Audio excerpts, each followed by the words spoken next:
ये है मोहनपुर।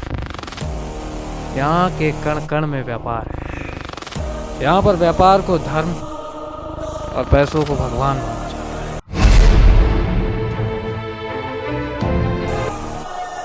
कहा जाता है पूरे इलाके भर में ये एक ऐसी जगह है जहाँ पर मट्टी की भी अच्छी खासी कीमत होती है।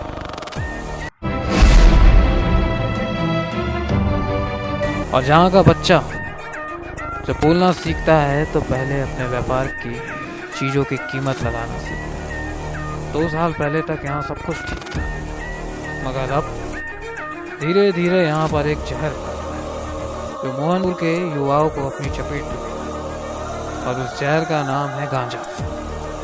और इस गांजे को फैलाने वाला सिर्फ एक ही है, पापा।